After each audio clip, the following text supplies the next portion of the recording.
The Vatican City is the smallest country in the world, a tiny sovereign state tucked inside the heart of Rome, but it sits on one of the largest and most mysterious fortunes ever accumulated.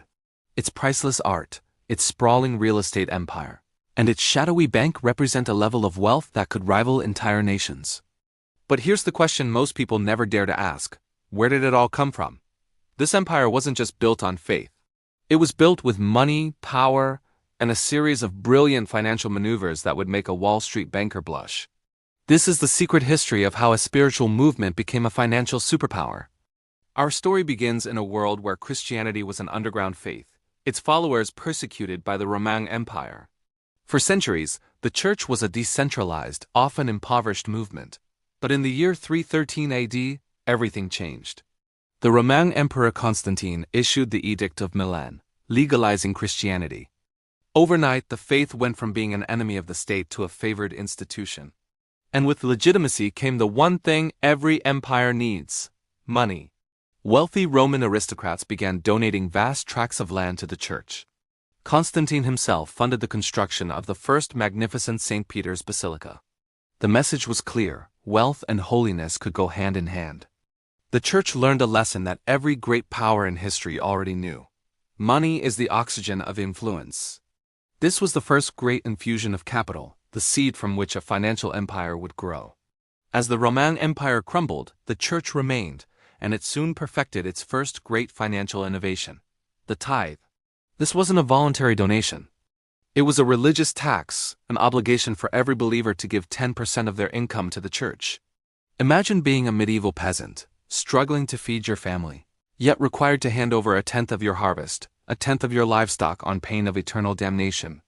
This steady stream of revenue, collected from millions of people across Europe for centuries, transformed the church into the single largest landowner on the continent. By the High Middle Ages, it's estimated that the Catholic Church owned nearly a third of all the land in Western Europe. This wasn't just empty territory. It was productive farmland, vineyards, forests, and mills, real income-generating assets. The church had become the greatest real estate mogul in history. But land and taxes weren't enough to satisfy the growing ambitions of a global institution. By the 11th century, the church had discovered another, even more lucrative financial weapon: the indulgence. The marketing pitch was simple, powerful, and brilliant. For a payment to the church, you could buy a certificate that promised to reduce your time, or the time of a deceased loved one, in the torment of purgatory. It was quite literally salvation for sale. And it was fantastically profitable. This river of cash didn't just fund cathedrals. It funded wars.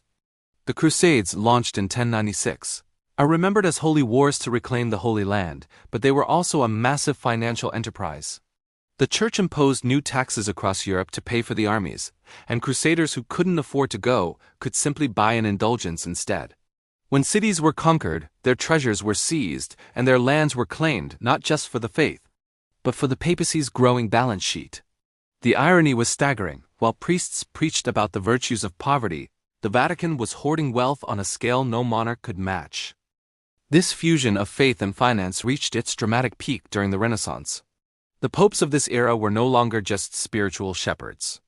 They were princes, politicians, and powerful bankers, living in extravagant luxury. The ultimate symbol of their ambition was the plan to build a new St. Peter's Basilica.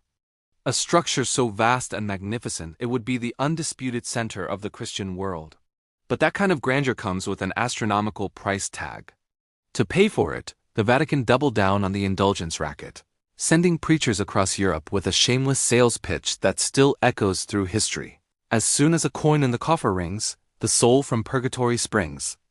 Terrified peasants and hopeful nobles handed over their life savings, convinced they were buying a ticket to heaven for their loved ones.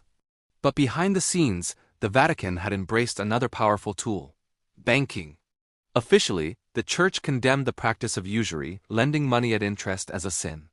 But unofficially, the popes partnered with Italy's great banking families, like the infamous Medici, to manage and multiply their immense wealth. The papal court became a major financial hub, moving vast sums of money across Europe and becoming a key player in the continent's nascent financial system. But every bubble bursts, and this one burst with a fury that changed the world. In 1517, a German monk named Martin Luther, disgusted by the sale of indulgences, nailed his 95 Theses to a church door. He argued that salvation could not be bought, and that the church had turned faith into a corrupt marketplace. His protest ignited the Protestant Reformation, a religious revolution that shattered the church's monopoly on Christianity. The very financial scheme that paid for the glory of St. Peter's Basilica also sparked the revolt that cost the Vatican half of Europe. For centuries, the Vatican's power declined. Its territorial holdings shrank, culminating in 1870 when the new, unified Italian state seized the Papal States, the vast territories in central Italy that the Church had controlled for 1,000 years. The Pope was stripped of his kingdom, his rents, and his tax revenues. It looked like the end of the Church's financial empire. But history shows us that institutions built on money don't surrender it easily. The comeback came in 1929, with one of the most consequential deals of the 20th century, the Lateran Treaty. The fascist dictator of Italy, Benito Mussolini, was eager to gain the blessing of the Church to legitimize his regime. In a stroke of a pen, he gave the Vatican full sovereignty over Vatican City, but more importantly, he gave it a massive financial bailout as compensation for its lost lands. 750 million lira in cash and 1 billion lira in government bonds. This was a staggering sum, worth billions in today's money. It was a golden handshake from a dictator, and it resurrected the Vatican's financial power overnight. With this new fortune, the Vatican created a new financial machine, the Institute for Religious Works, better known to the world as the Vatican Bank. Officially, its purpose was to manage money for religious orders and charities. In practice, it became one of the most secretive and controversial financial institutions in the world. Operating outside of most international regulations, it quickly became entangled in the dark arts of global finance.